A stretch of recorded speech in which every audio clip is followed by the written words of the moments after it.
um pouquinho, né, de como que a nutrigenômica ela consegue agregar epigenética e a prevenção do câncer nos nossos modelos de alimentação. Então, a ingestão de alimentos e o ambiente são os principais fatores que afetam a saúde e a doença de um indivíduo. Então, estudos na área nutricional têm aumentado para entender como manter a saúde de um grupo de indivíduos que vivem em diferentes condições alimentares.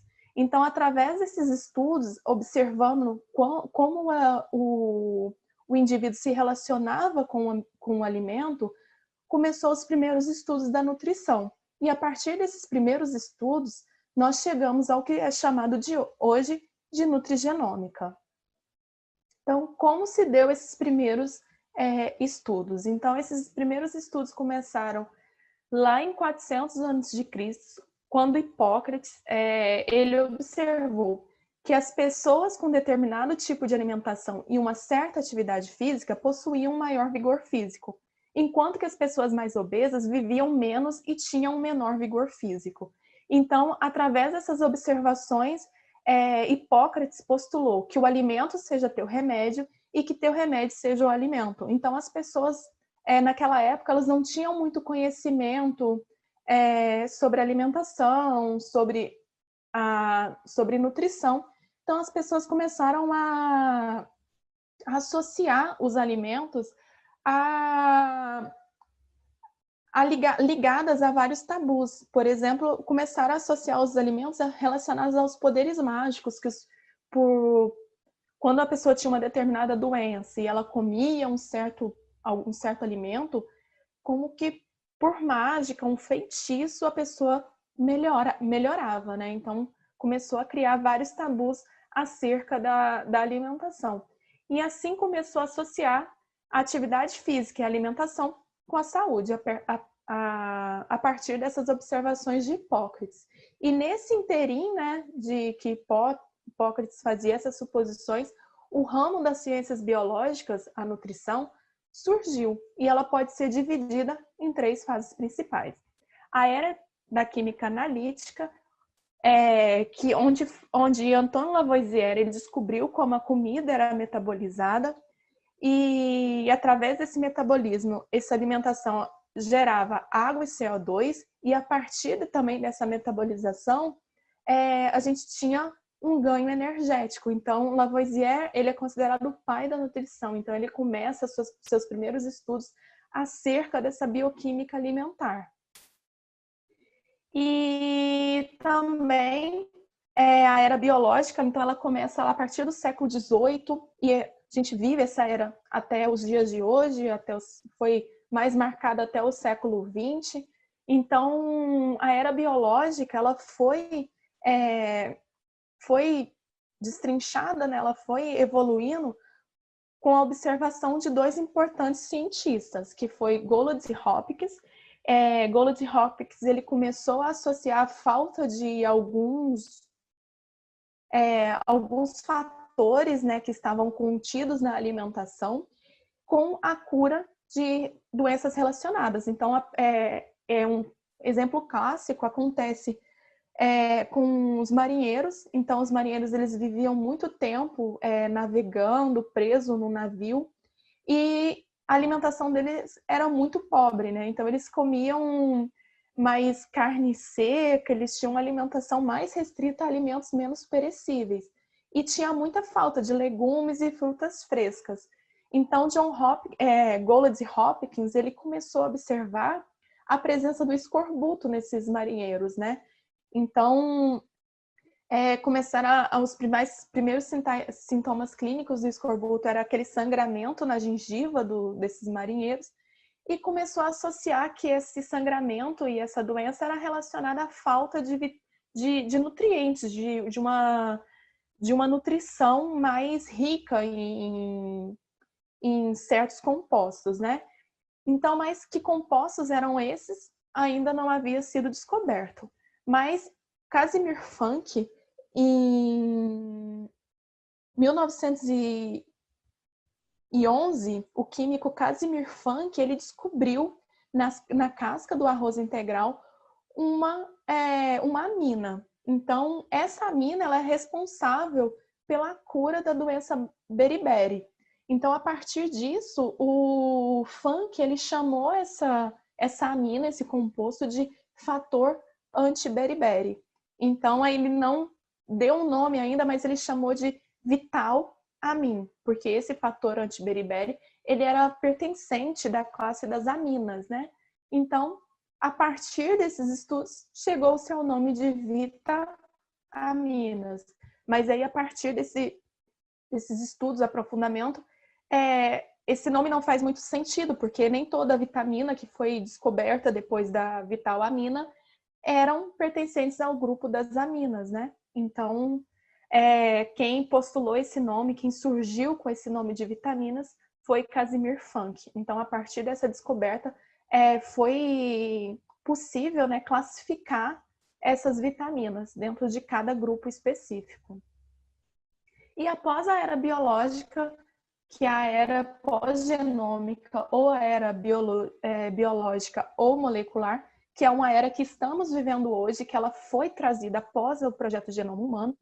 E essa era, ela busca entender o papel biológico dos nutrientes e a interação desses nutrientes com os 3 campos. Então, o campo biológico, o social e o ambiental. Então, além de saber o papel biológico do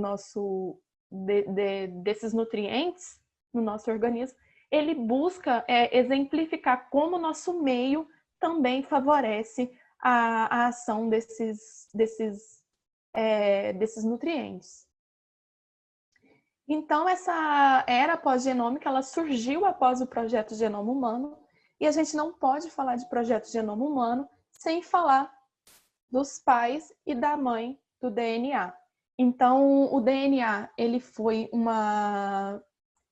primeiramente descrito lá em 1896 por Johann Friedrich Miescher, em que ele trabalhava com linhagens linfóides, então ele procurava caracterizar a linhagem linfóide e ele procurava essas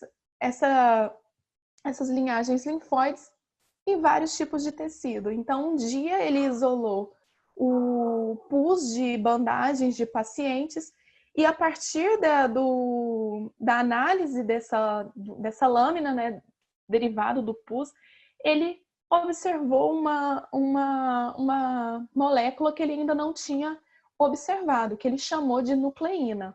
Então, ele caracterizou essa nucleína, então ele já lá em 1896, ele falou que essa substância ela era formada por açúcares, por fosfato, por nitrogênio, por hidrogênio, e que elas eram ligadas principalmente por pontes de hidrogênio. Então, Miescher ele já teve esse insight do que seria essa molécula de DNA, só que, claro, não com esse nome, né? Ele denominou essa molécula como nucleína. E lá em meados de 1950, a gente teve um importante papel de Rosalind Franklin na descoberta da estrutura do DNA. Então, Rosalind Franklin era uma cientista que trabalhava com difração de raios-x e a partir desse trabalho dela, ela conseguiu documentar a estrutura do DNA a partir da difração de raios-x. Só que Rosalind Franklin ela não teve o insight de postular a conformação dessa molécula, né?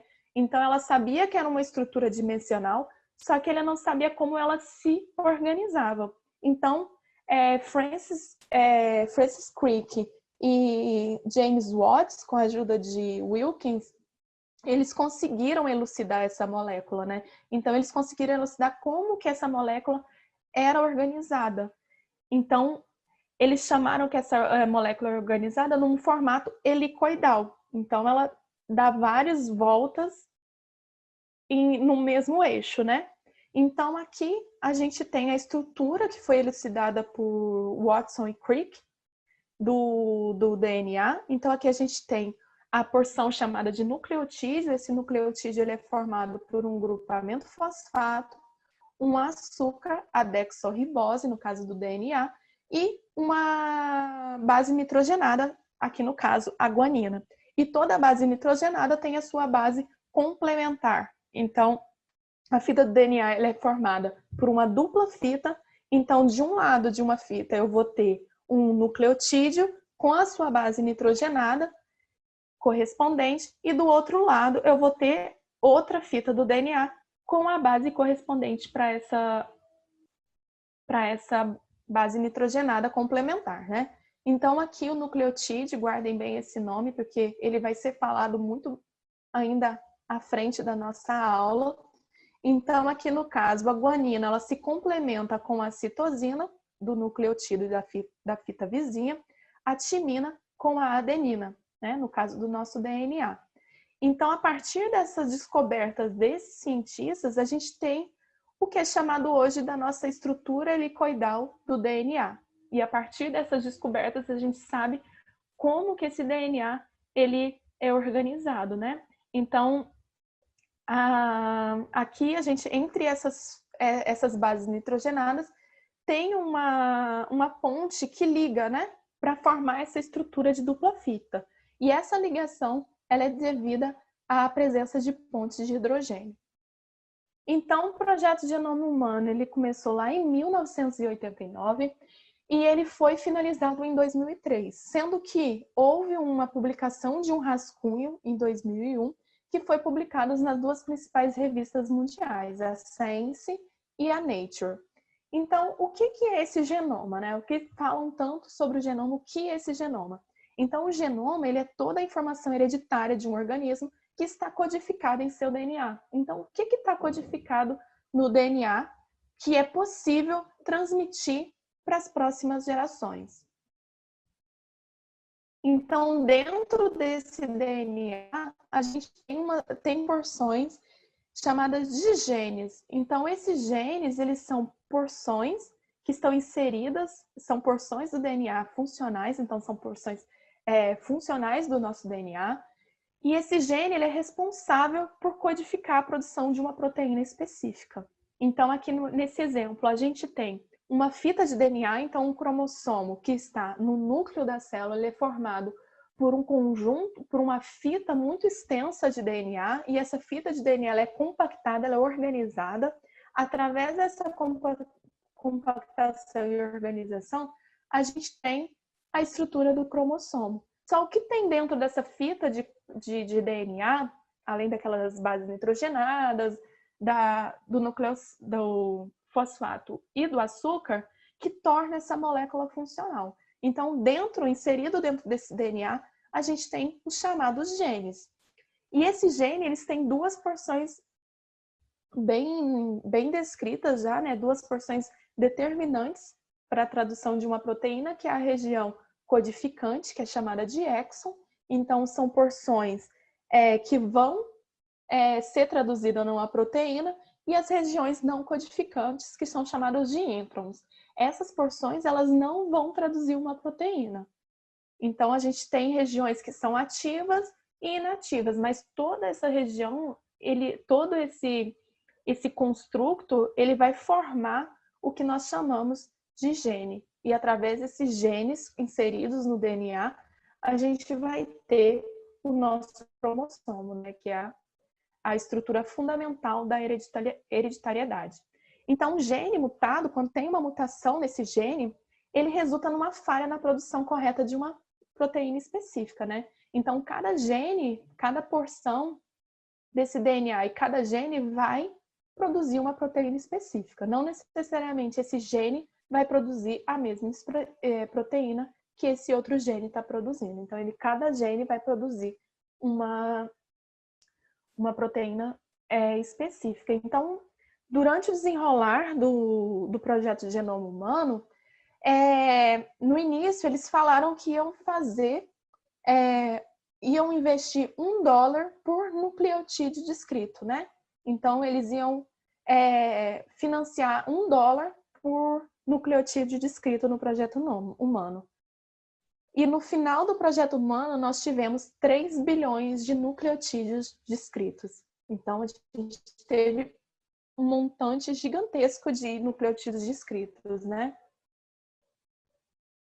Então, após esse genoma humano, foi concluído, né, que os seres humanos eles são 99,9% idênticos, geneticamente falando, e uma pequena variação de 0,1% faz com que cada indivíduo seja único.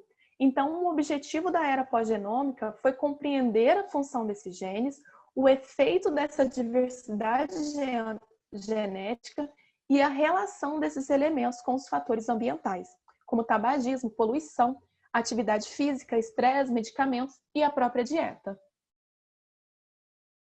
Então, o projeto Genoma Humano ele tem desempenhado um papel vital para determinar a relação entre nutrientes, genes e a doença. Então, como que é estudada essa relação? Então, essa relação ela é estudada através da genômica nutricional. Então, esse termo foi utilizado pela primeira vez em 2001 por Pellegrin, que se refere à interface entre a nutrição, a alimentação e a genética. Então, por definição, nutriente o gene afeta como o seu corpo responde à alimentação e a nutrigenômica é o que você come afeta como o seu gene se comporta. Então, a gente consegue ver aqui por esse modelo que ele é totalmente um sistema totalmente cíclico, que eles não são excludentes. Então, a nutrigenética não exclui a nutrigenômica e vice-versa. Então, os dois eles estão sempre conversando, eles estão sempre interagindo para buscar uma intervenção nutricional que seja melhor para o paciente. Então, a nutrigenética, ela avalia como a constituição genética influencia a resposta em relação à ingestão de uma determinada dieta e ela é favorecida através de elementos e mecanismos muito importantes. Então, ela é relacionada ao polimorfismo de nucleotídeos únicos, que é responsável pela resposta diferencial entre esses indivíduos. Já a nutrigenômica, ela avalia como esses nutrientes e compostos bioativos podem influenciar o estado de saúde da doença por meio da modulação da expressão gênica. E elementos e mecanismos importantes para que essa modulação seja efetiva é através de receptores nucleares e através da epigenética, que é responsável por mediar essa interação dieta-genoma. Então, a gente vai ver um pouquinho sobre a nutrigenética. A nutrigenética, ela, por definição, estuda como a constituição genética de uma pessoa afeta a sua resposta à dieta. Então, a gente se pergunta, né, por que indivíduos que experimentam diferentes resultados de saúde, embora tenham dieta e estilo de vida semelhantes? Então, dois pacientes, eles experimentam, vivenciam a mesma dieta e o mesmo estilo de atividade física, o mesmo hábito de atividades físicas. Só que eles têm uma diferença no resultado final, né? Então, conhecendo o perfil genético do paciente, é possível obter os resultados pretendidos com mais facilidade. É aí que entra a nutrigenômica e a nutrigenética. Então, essa diferença da nutrigenética, ela se deve a qual mecanismo? Então, lá no outro slide, a gente já viu que esses mecanismos já foram descritos e é devido ao polimorfismo gênico, que é responsável pela resposta diferencial entre os indivíduos. Então, como o próprio nome já diz, poli é igual multi e morfismo igual formas. Então, são multiformas que um determinado gene se apresenta. Então, polimorfismo genético, eles são variações genéticas que podem ocorrer em sequências codificadoras ou não codificadoras, levando a alterações qualitativas ou quantitativas das proteínas em questões. Então, como se dá esse polimorfismo genético? Tem 3 formas de polimorfismo genético. Então, a gente tem o polimorfismo de nucleotídeo único, o número variável de repetições ou minisatélites e polimorfismo de repetições curtas ou microsatélites, sendo a mais estudada e a mais frequente de acontecer o polimorfismo de nucleotídeos únicos, que é os chamados SNPs, porque esses SNPs eles têm uma maior interação com fatores nutricionais. Então, enquanto o polimorfismo acontece em apenas um nucleotídeo, o polimorfismo minisatélite ou microsatélites, ele pode acontecer em em 2 ou mais nucleotídeos. Então, aqui um exemplo do polimorfismo de um único nucleotídeo, os SNPs. Então, a gente viu o que é um nucleotídeo, né? Nos slides anteriores, a gente viu o que é esse nucleotídeo e o que acontece quando há um polimorfismo nesse nucleotídeo, quando acontece um SNP.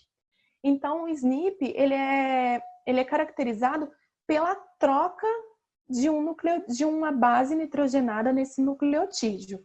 Então, aqui a gente tem um exemplo clássico da literatura, que é a anemia falciforme. Então, aqui no indivíduo saudável, né, com hemácias saudáveis, a gente vai ter a fita de DNA, né? Então, a gente tem citosina, timina, citosina, que na transcrição ela vai ser substituída no RNA mensageiro, vai ser complementada no RNA mensageiro por guanina, adenina e guanina.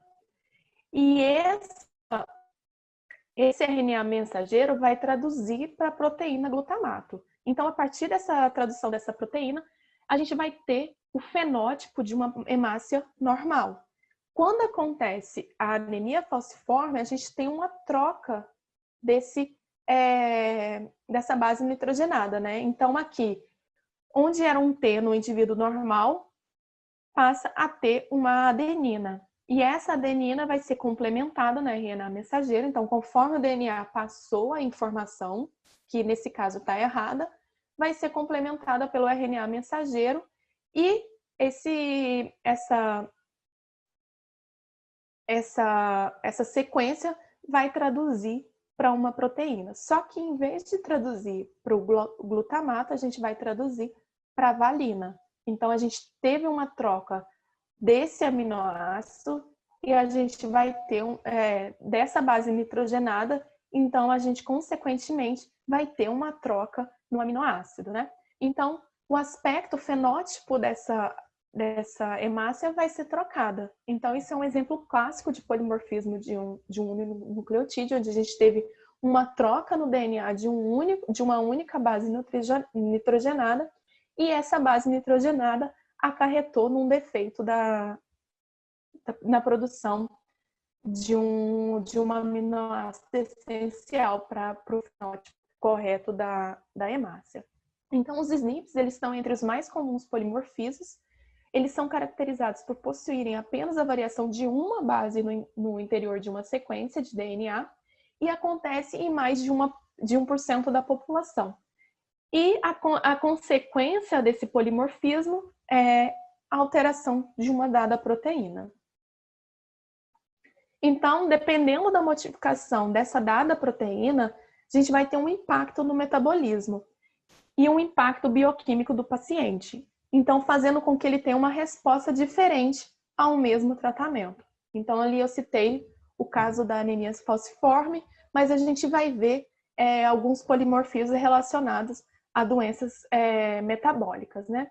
Então, diferentes repercussões na digestão, na absorção e no metabolismo de nutrientes em resposta à dieta. Então, um paciente ele vai diferir do outro porque ele pode ter essas pequenas variações de polimorfismo inseridas no seu genoma.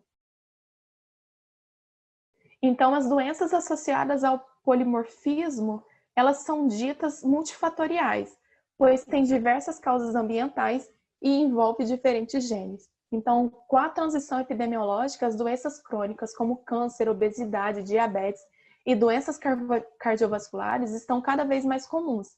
E essas etiologias estão relacionadas a diversos fatores ambientais e genéticos, que devem ser considerados os hábitos de vida de um indivíduo com alguma dessas doenças, analisar também o perfil genético dessa pessoa afetada e como isso irá responder ao ambiente, incluindo alterações nutricionais. Então, dentro dessas doenças multifatoriais, né, a gente pode citar o caso da obesidade, Então, uma das principais referências para o tratamento da obesidade no século XX foi escrita em 1930 por Newburgh e Johnston, em seu artigo intitulado A Natureza da Obesidade. Então, nesse artigo, ele cita que as pessoas obesas, elas são semelhantes em um aspecto fundamental e elas literalmente comem demais. Então, a inferência terapêutica foi o que os sujeitos com excesso de peso devem comer menos e fazer menos exercícios para perder gordura. Então, a maioria dos médicos da época adotaram essa solução terapêutica e prescreveu para os seus pacientes obesos. Então, quando apenas alguns deles perdiam peso com essa orientação, os médicos acabavam culpando o paciente obeso pelo fracasso terapêutico. Então, eles apenas associavam isso, né? Se uma pessoa ela não teve o resultado esperado com base na dieta, a culpa foi dela, porque ela não seguiu, porque ela não seguiu a prescrição médica e ela não se exercitou conforme foi solicitado. Só que essa mudança, essa mentalidade, ela começou a ser mudada, né? Porque começou a ver que tinham vários fatores que estavam por trás da obesidade, não só o excesso de alimentação, não só a falta de exercício físico.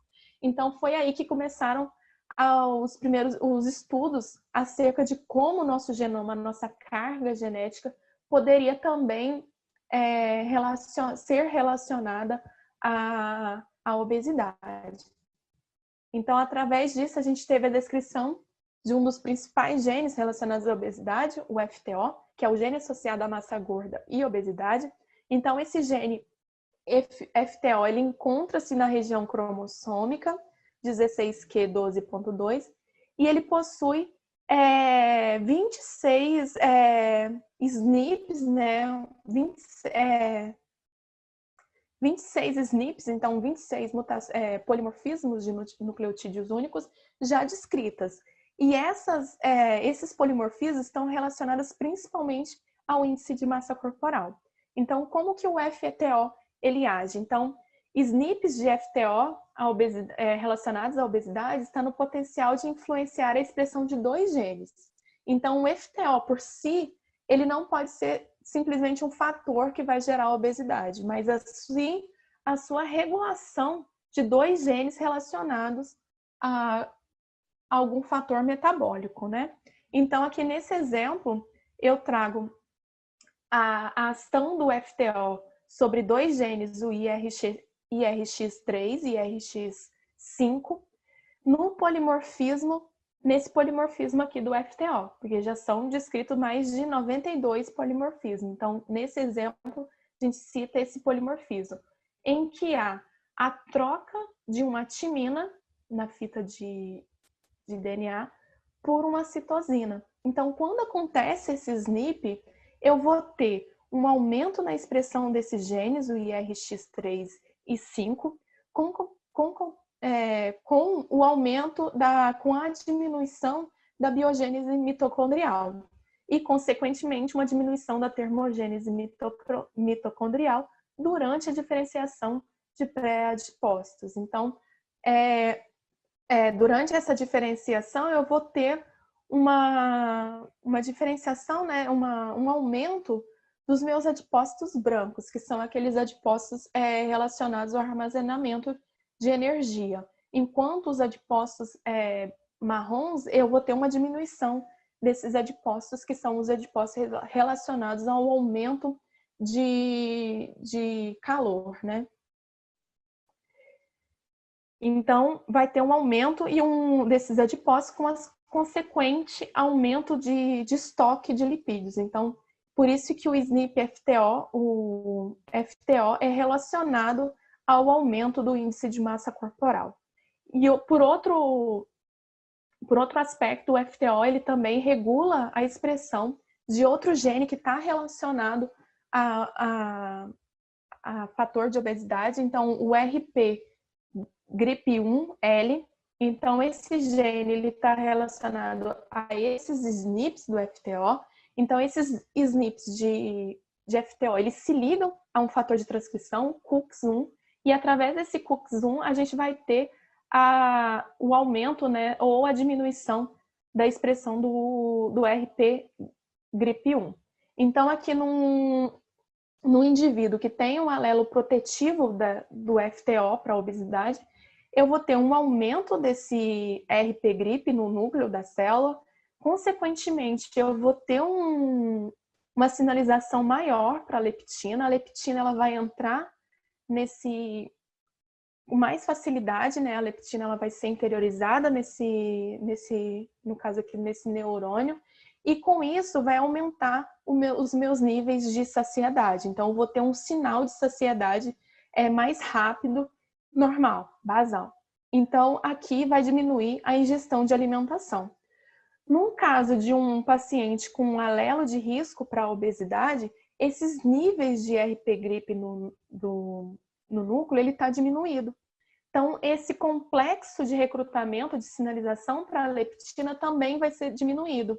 Então, vai começar a ter uma diminuição da leptina. Com essa diminuição da entrada de leptina, de sinalização do hormônio leptina, eu vou começar a ter uma diminuição na minha sensação de saciedade. Então, isso vai levar com que o paciente tenha uma ingestão de alimentos, de alimentação maior do que o indivíduo normal.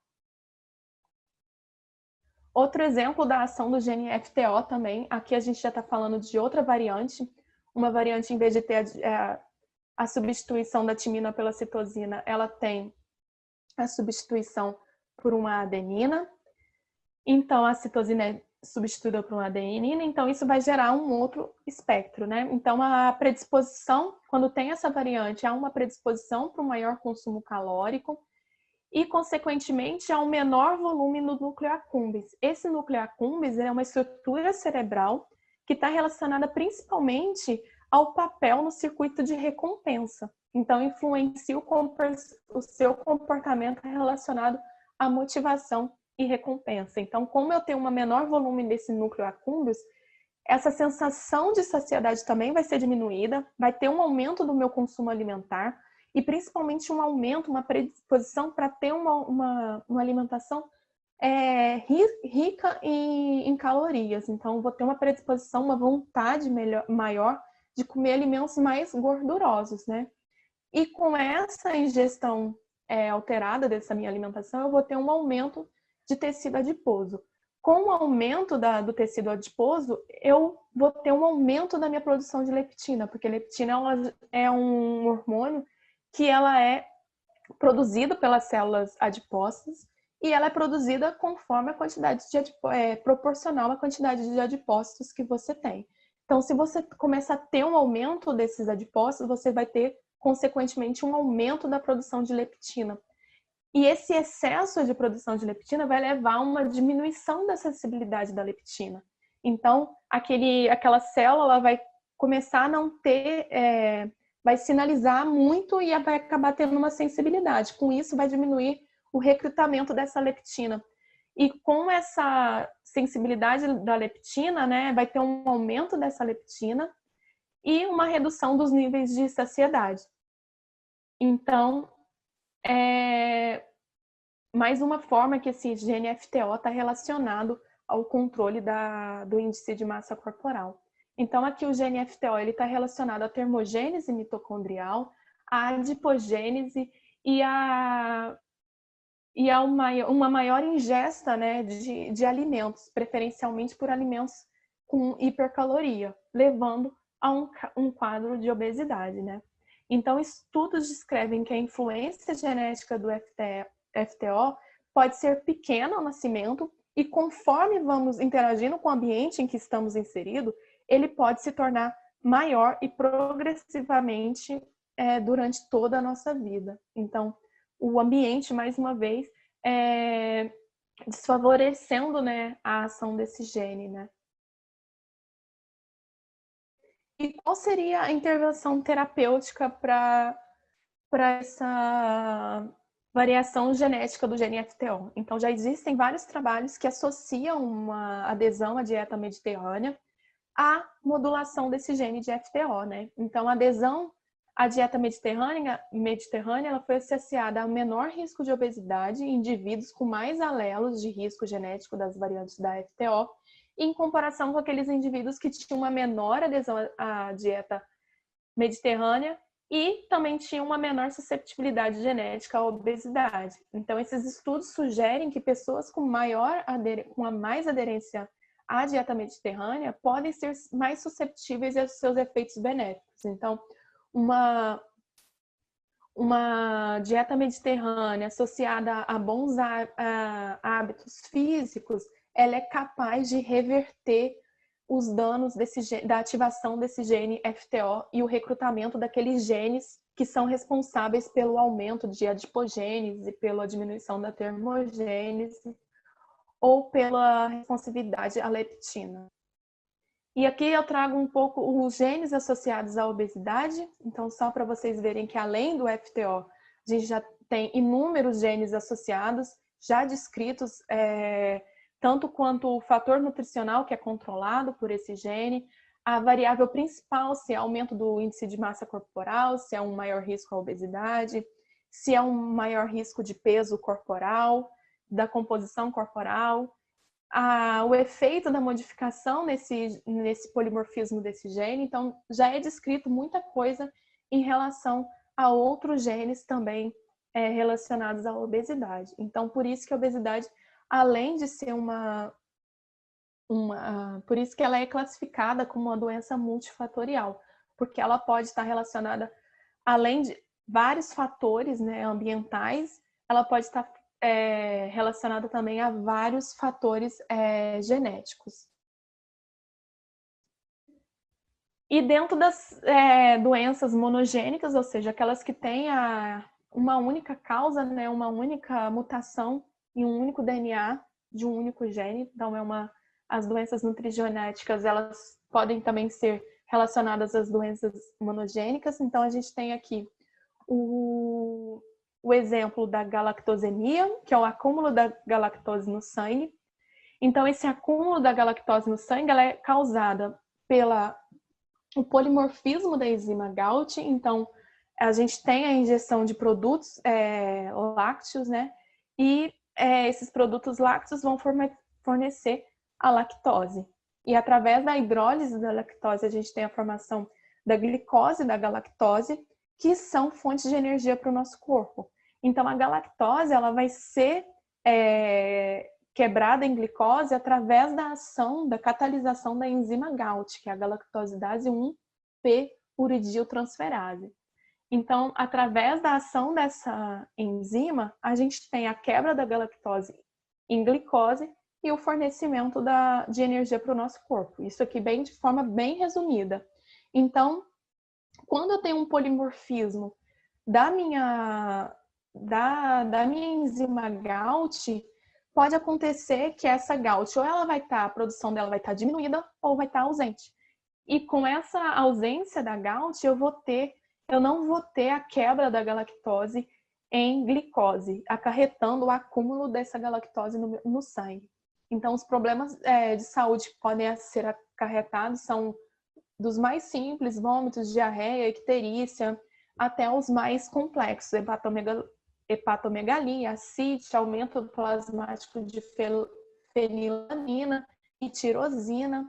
Então, o polimorfismo dessa enzima ela é muito importante, né, para o metabolismo da galactose.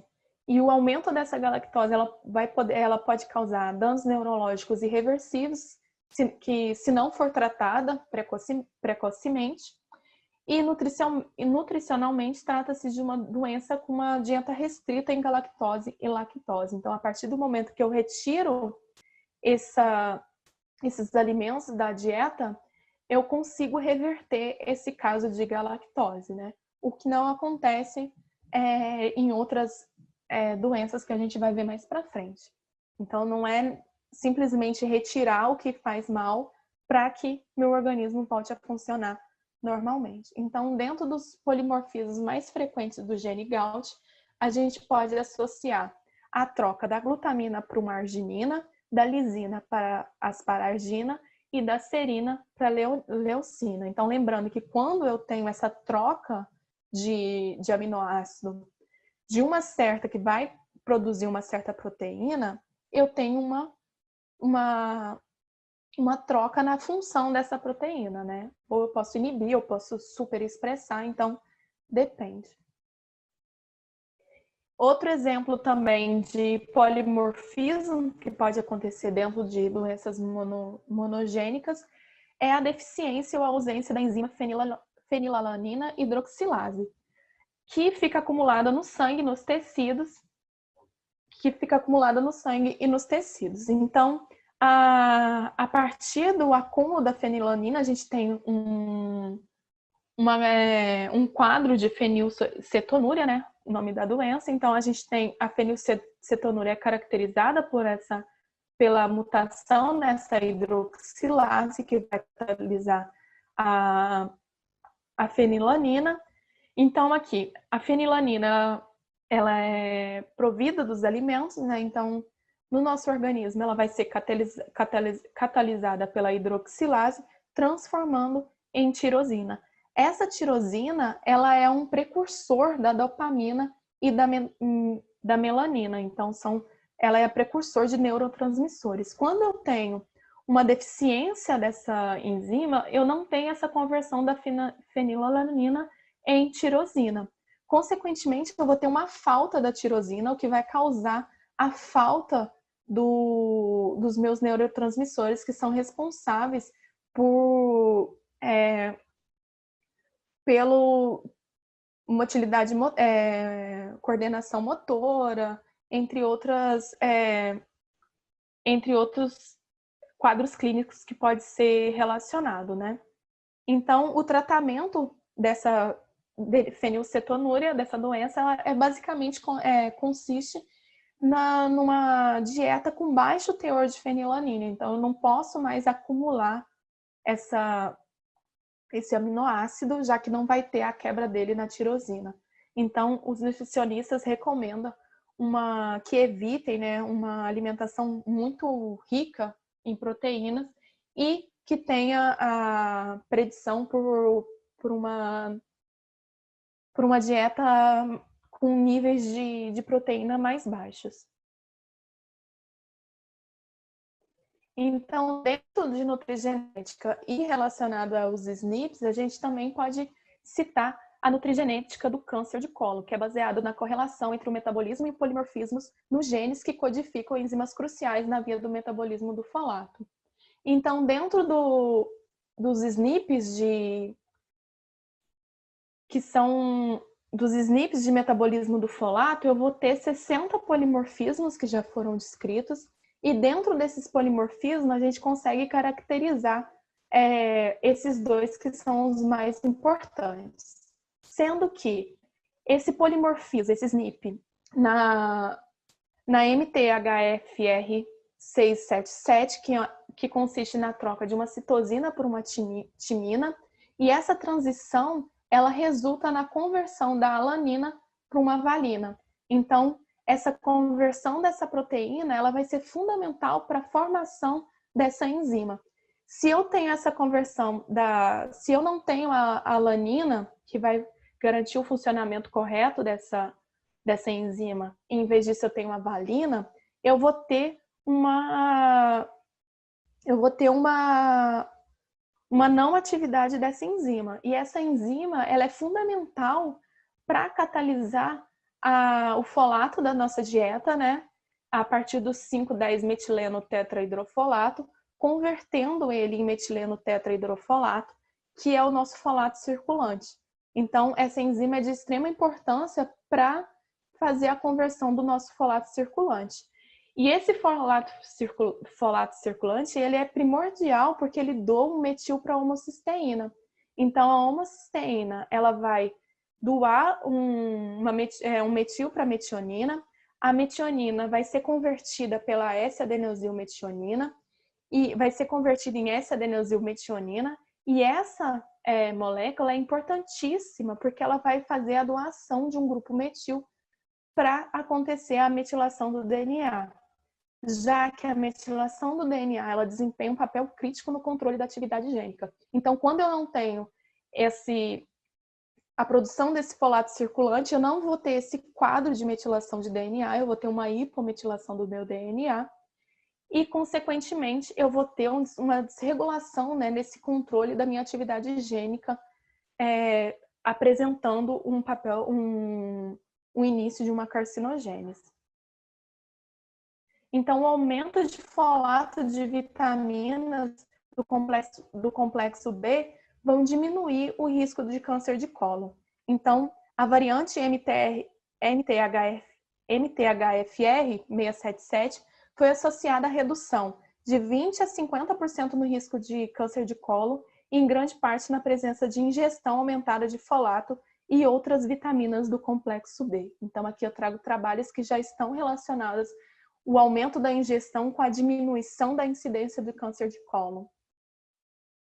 Então, qual a importância da nutrigenética? A nutrigenética ela se torna muito mais abrangente à medida que passa a focar nas características multifatoriais.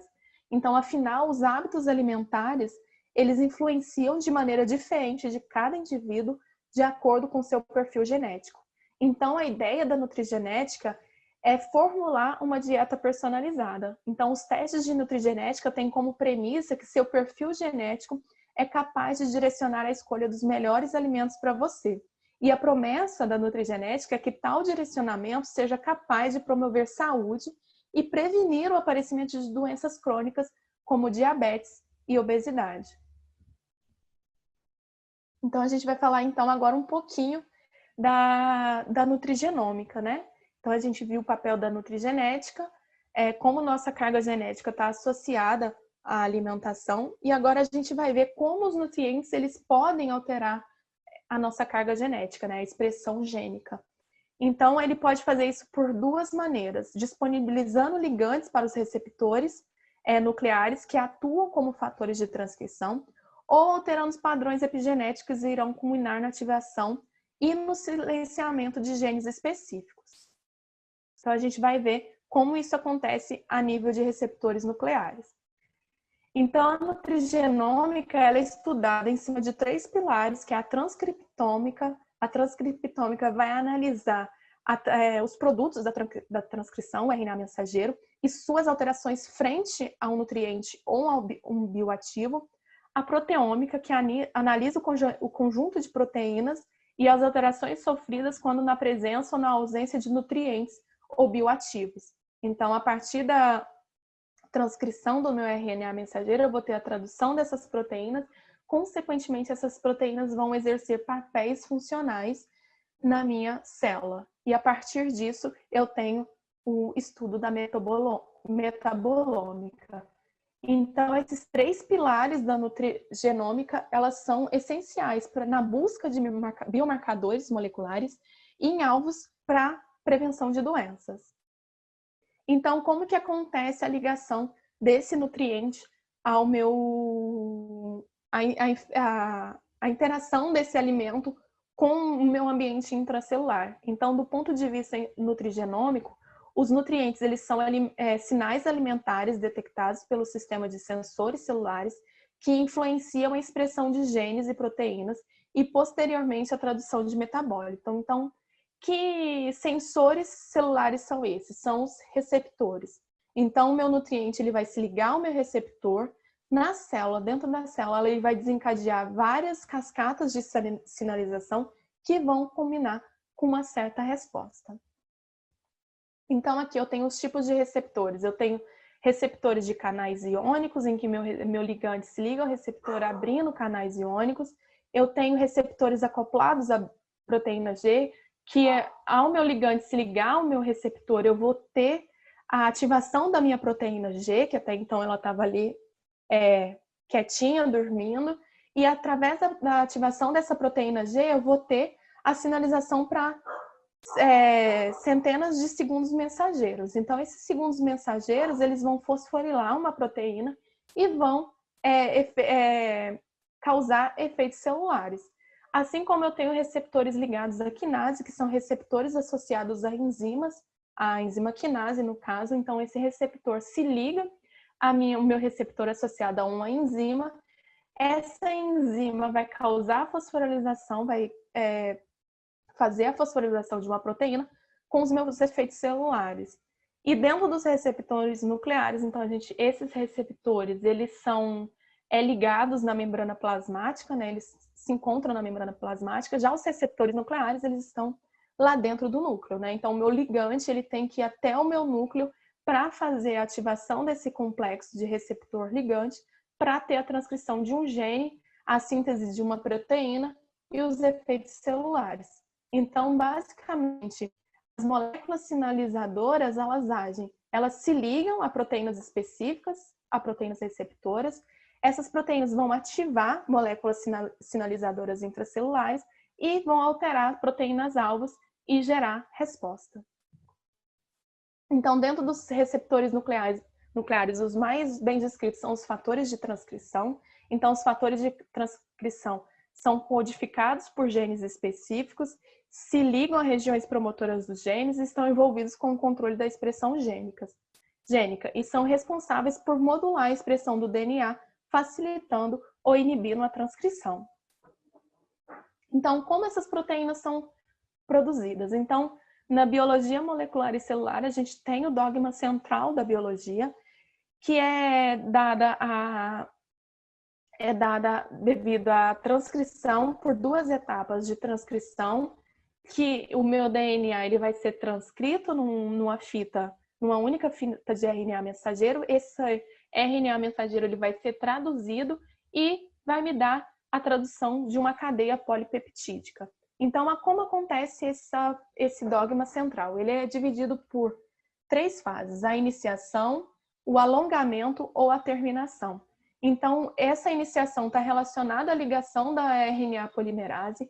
Essa enzima, ela vai ler a sequência do DNA. Através dessa leitura, ela vai adicionar nucleotídeos,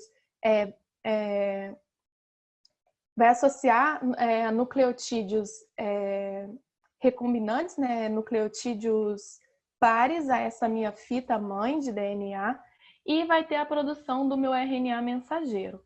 A partir dessa produção do RNA mensageiro, a gente chama ele de pré-RNA mensageiro, lá no núcleo, esse pré-RNA mensageiro ele vai ser exportado para o citoplasma e a partir disso a gente vai ter a tradução. Então a tradução ela inicia a ligação de uma subunidade ribossomal nessa fita de RNA mensageiro. Esse ribossomo ele vai contar com a ajuda do RNA transportador. Esse RNA transportador ele vai transportar sequências de aminoácidos que vai se ligar às sequências do meu RNA mensageiro. Então, quando ele identifica uma porção do meu nucleotídeo que é compatível com aquela sequência de aminoácidos, ele vai se ligar e vai formar um polipeptídeo. Então, isso vai acontecendo durante um trecho do meu RNA e vai fazendo com que aconteça a ligação, né, de várias cadeias polipeptídicas,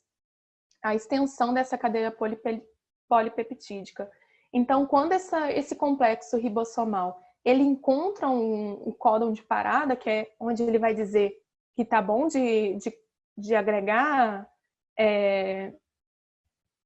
polipeptídeos nessa leitura, já finalizou essa leitura, vai ter um fator de liberação que vai se ligar nesse complexo e a partir dessa ligação, essa cadeia polipeptídica vai ser liberada.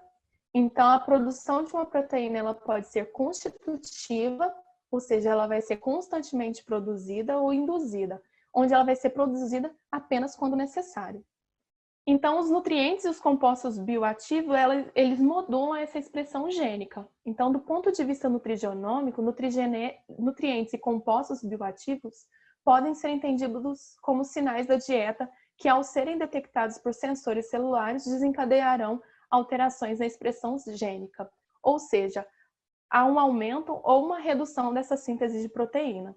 E os nutrientes e os compostos dos alimentos, eles podem influenciar a expressão gênica de forma direta ou indireta. Então, da forma direta, o nutriente ele se liga diretamente a fatores de transcrição para induzir ou inibir a transcrição do gene. E Como exemplo, a gente tem os ácidos graxos, a vitamina A e D, e pode acontecer também de forma indireta, em que um composto bioativo ele vai sinalizar uma proteína, essa proteína vai sinalizar para outras proteínas, então elas vão ser encaminhadas para o núcleo e vão ativar um fator de transcrição. Então, como exemplo, a gente tem o resveratrol, as catequinas e a genisteína. Então, de forma direta, trazendo um exemplo da vitamina D, dentro da prevenção de câncer, então já é descrito que a vitamina D ativa, o calcitriol, ele é responsável por modular o microambiente tumoral através da inibição da proliferação celular, da diminuição da angiogênese, diminuição de migração e metástase, e a indução da apoptose, diferenciação e aumento de autofagia, entre tantos outros fatores também que ele pode modular. Então, a vitamina D, ela é hidrolisada pela enzima hepática, ela se transforma em 25-OHD. No rim, ela é hidrolisada na enzima renal, que vai formar a forma ativa da vitamina D.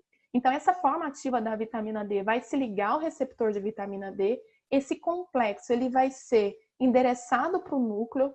Lá no núcleo, ele vai reconhecer o receptor de ácido retinóico, junto com outros cofatores, e eles vão se ligar ao elemento responsivo da vitamina D. Então, eles vão formar esse complexo. E esse complexo ele é relacionado com a ativação de genes anti-apoptóticos. Então, vai ter um aumento desses genes pró-apoptóticos, né? Então, vai ter um aumento desses genes, consequentemente, na tentativa, né, de reverter o quadro de câncer. Então, já é bem descrito o papel da vitamina D no câncer de mama, no câncer de próstata, câncer gástrico e no melanoma. E de forma indireta, a gente tem o resveratrol, que ele já é bem descrito que ele tem papéis primordiais, né, na terapia de câncer. Então, o resveratrol ele vai estar associado à modulação de inúmeras vias de antitumorais, né?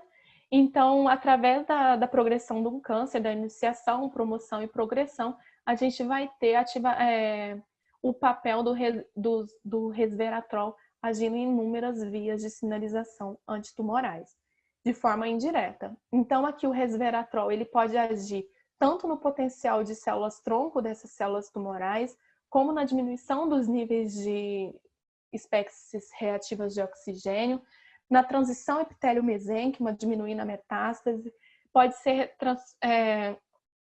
pode inibir vias relacionadas à invasão e metástase, pode ativar fatores de pró-apoptóticos, influenciando na dinâmica de proliferação dessas células. Então, já é descrito um grande papel do resveratrol de forma indireta, modulando vias de sinalizações e expressões de genes em diversos tipos de câncer.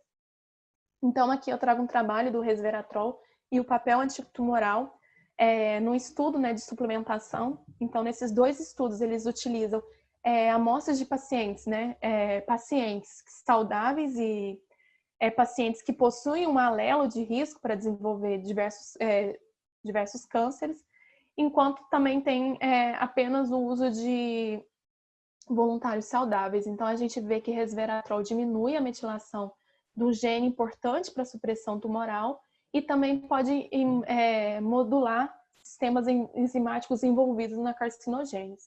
Então, só demonstrando mais uma vez o papel do resveratrol como antitumoral. Então, aqui mostrando uma tabela demonstrando os principais nutrientes, né? E como eles estão relacionados a diversos tipos de câncer, os efeitos que esses nutrientes causam no gene afetado e como consegue reverter essa resposta gênica, né? Então, aqui só resumindo, né, dentro de fatores transcricionais, como que vários tipos de dieta, vários fatores de compostos bioativos e nutrientes podem modular inúmeras vias de câncer, de tumor, favorecendo, então, uma resposta antitumoral. Então, agora a gente vai falar um pouquinho dos mecanismos epigenéticos e a nutrigenômica. E fatores da dieta, eles podem induzir alterações epigenéticas, que são potencialmente reversíveis e passadas entre gerações celulares e entre gerações de uma família. Então, exposições a componentes específicos da dieta, tanto no ambiente intrauterino como nas demais fases da vida, podem levar a alterações no metabolismo, afetando a taxa de absorção, a tolerância a certos alimentos e aumentar ou diminuir a susceptibilidade ao desenvolvimento de doenças no futuro, por meio de modificações epigenéticas. Então, o que são modificações epigenéticas?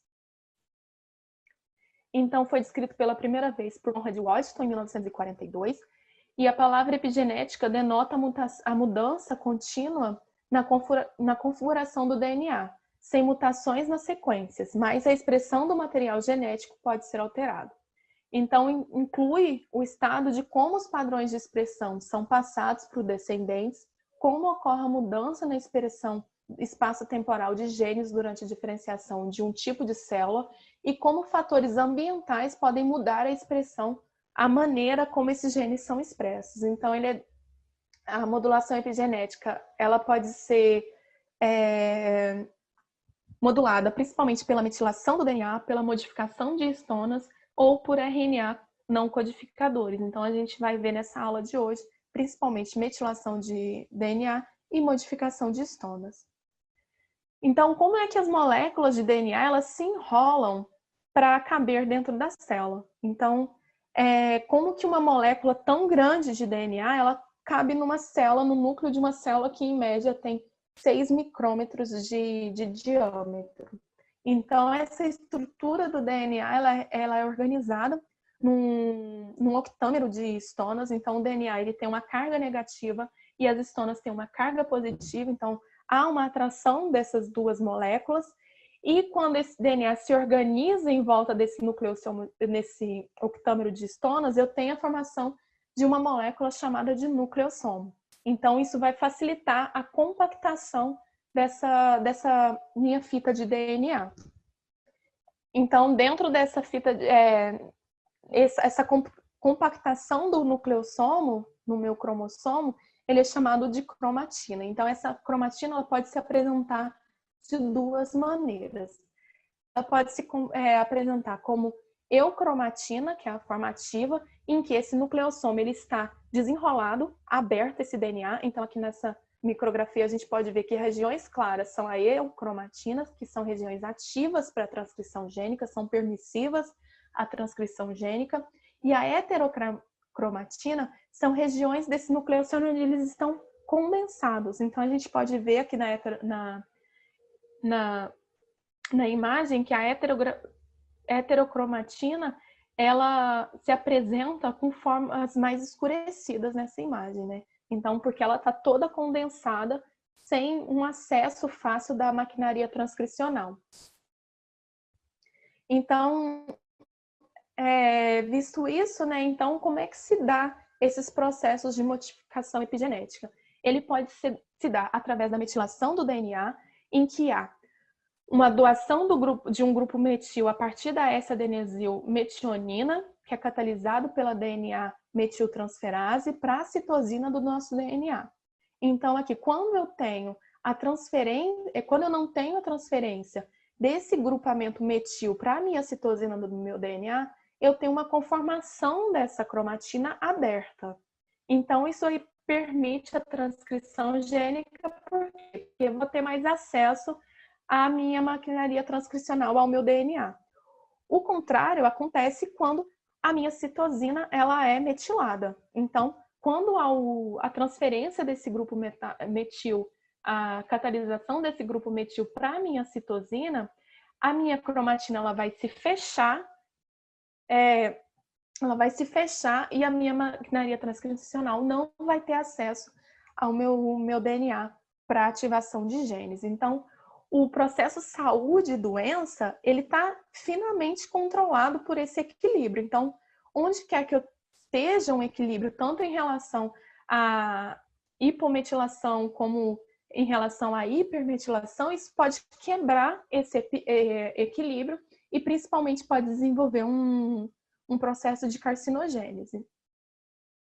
Já as modificações por histonas, então nota que a metilação ela acontece na fita do DNA e a minha modificação de histona ela vai acontecer no octâmero de histonas, então já é uma modificação diferente do que da vista da metilação de DNA. Então ela pode acontecer por fosforilação, por metilação ou por acetilação. Então eu trouxe aqui um exemplo da acetilação. Então a acetilação de histonas ela é orquestrada pela ação de duas enzimas, a RAT, que é a histona acetiltransferase, e a HDAC, a histona desacetilase. Então, quando a RAT ela catalisa a adição de acetil na minha cauda N terminal da lisina, das minhas histonas, eu vou ter uma abertura dessa cromatina, favorecendo a expressão gênica. O contrário acontece quando a HDAC retira esse grupamento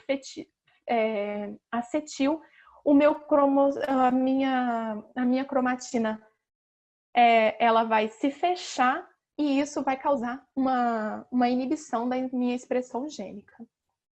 Então, como que está relacionada a epigenética e nutrição nesses mecanismos de metilação e modificações de histonas? Então, o ramo que trata disso é a nutriepigenética.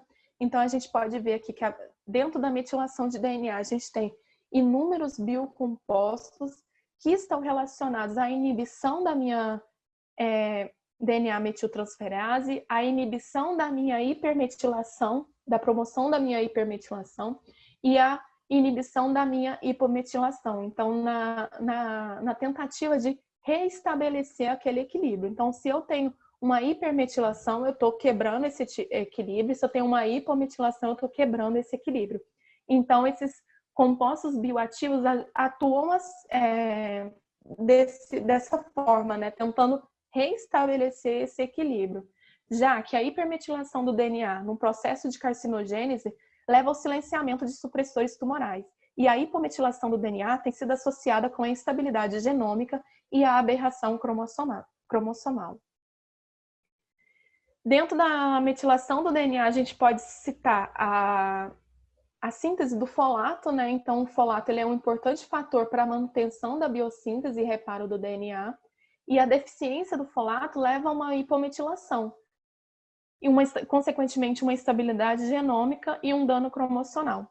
Então, aqui eu tenho uma diminuição da minha dieta, uma diminuição do folato da minha dieta. Consequentemente, eu vou ter uma menor transferência de metil para minha homocisteína, para metionina, e e essa metionina, consequentemente, vai ter uma doação menor de metil para essa enzima que vai catalisar a adição do meu metil na minha citosina, no meu DNA.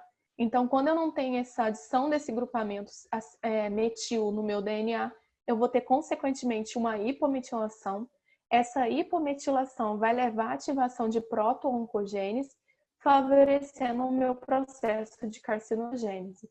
Então, já tem trabalhos que descrevem que a suplementação de folato é essencial para manter esse equilíbrio da minha metilação de DNA. Dentro das modificações de histonas, a gente também vê que há compostos bioativos que vão modular, né, essas enzimas relacionadas pela adição e remoção de radicais, tanto acetil quanto metil, e que esses compostos, eles, em sua grande maioria, eles acabam inibindo essas enzimas, principalmente devido a esse desbalanço em hiperacetilação e hipoacetilação. Então, esses compostos ativos, tentam trazer, mais uma vez, esse equilíbrio, tanto no contexto de metilação de DNA, quanto no contexto de modificações de histonas. Então, por último, a gente vai dar um exemplo aqui de modificações de histona, como que essas modificações de histona elas podem favorecer um processo de carcinogênese, né? Então, a alimentação rica em fibra está associada à prevenção de câncer de cólon. Então, quando a gente tem uma alimentação rica em fibra, essa fibra ela é sintetizada por bactérias no nosso colonócito e, consequentemente, a gente vai ter uma produção de butirato.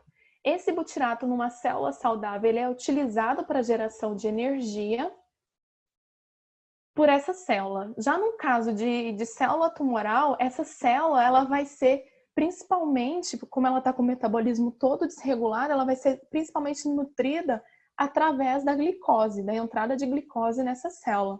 Então, esse butirato que está sendo expresso aqui, principalmente por excesso de glicose, né? Então, é importante ter um aumento do nível de fibras para que haja um aumento da produção desse butirato.